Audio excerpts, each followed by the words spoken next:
હે next gen, have you ever thought કે એક ગોત્રમાં લગ્ન કેમ ના કરવા જોઈએ? કેમ આપણી લગ્ન પરંપરામાં આપણા પૂર્વજોએ, આપણા ઋષિ મુનિઓએ ગોત્રને અત્યંત મહત્વનું પાસું ગણાવ્યું છે? કેવી રીતે આપણા પૂર્વજોએ જેનેટિક ડિસઓર્ડરને એકથી બીજી પેઢી સુધી જતા અટકાવ્યા છે? નમસ્કાર, હું છું પ્રાચી જાની મહેતા અને તમારું સ્વાગત છે ધ નેક્સ્ટ જેન શોની પહેલી સિરીઝ ડીકોડિંગ ડીએનએ ના ચોથા એપિસોડમાં.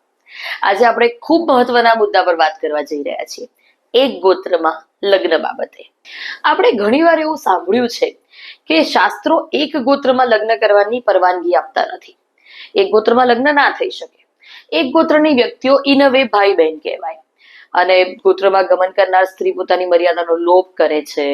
એક ગોત્રમાં લગ્ન કરનાર વ્યક્તિઓના બાળકોને ઘણું દુઃખ ભોગવવું પડે છે, વગેરે વગેરે વગેરે. પણ આ માત્ર વાતો કે તુક્કા નથી.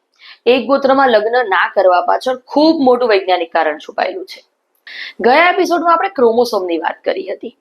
ડીએનએ એ મૂળે એક આપણી બ્લુપ્રિન્ટ છે, જેમાં જીન્સ સ્ટોર થાય છે, જે આપણી આદતો, સ્વભાવ અને આવડતોને નિર્ધારિત કરે છે. અગાઉ આપણે જોયું એમ ગોત્ર મેલ લિનિયેજમાંથી આવે છે, એટલે એક જ પૂર્વજના વંશજો હોય છે. અને વૈજ્ઞાનિક દ્રષ્ટિએ પણ એક સરખું ગોત્ર ધરાવતી વ્યક્તિઓના ડીએનએ એક સમાન રહે છે. અગાઉ આપણે જોયું તેમ ફિમેલ ક્રોમોસોમ સેલ્ફ કરેક્ટિંગ હોય છે, જે એક સારી બાબત છે. સમજાવો. એક્સ ક્રોમોસોમ સેલ્ફ કરેક્ટિંગ હોવાના લીધે વાય ક્રોમોસોમમાં જો કોઈ ક્ષતિ હોય તો તે એક્સ ક્રોમોસોમ સાથે જોડાવાથી દૂર થઈ શકે છે, અથવા તેની તીવ્રતા ધીમે ધીમે ઓછી કરી શકાય છે. હવે આ વાત ત્યારે જ શક્ય બને જ્યારે બંને ક્રોમોસોમ અલગ અલગ ગોત્રના હોય. એક જ ગોત્રના હોય તો તેમના ડીએનએ પણ એક સરખા હોય. હવે માની લો કે એક્સ ક્રોમોસોમમાં જ કોઈ ક્ષતિ છે, તો વાય ક્રોમોસોમ તો તેને દૂર કરી શકે નહીં.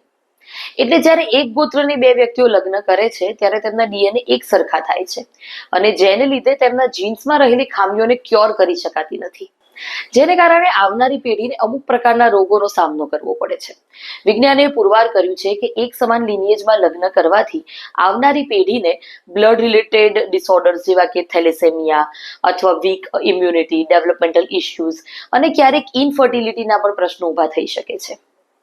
આ પ્રકારની પરિસ્થિતિને અવોઇડ કરવા માટે અને આવનારી પેઢીને સશક્ત અને નિરોગી રાખવા માટે આપણા ઋષિ મુનિઓએ આ ગોત્ર પરંપરાને આપણી લગ્ન વ્યવસ્થામાં વણી લીધી છે.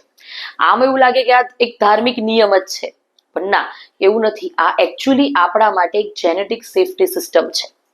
આપણા ઋષિ મુનિઓ આ વાત સદીઓ પૂર્વે સમજી ગયા હતા કે જેનેટિક પૂલમાં ડાયવર્સિટી ખૂબ જરૂરી છે, અને એ માટે જ એક ગોત્રમાં લગ્ન ના કરવાનો નિયમ બનાવવામાં આવ્યો છે.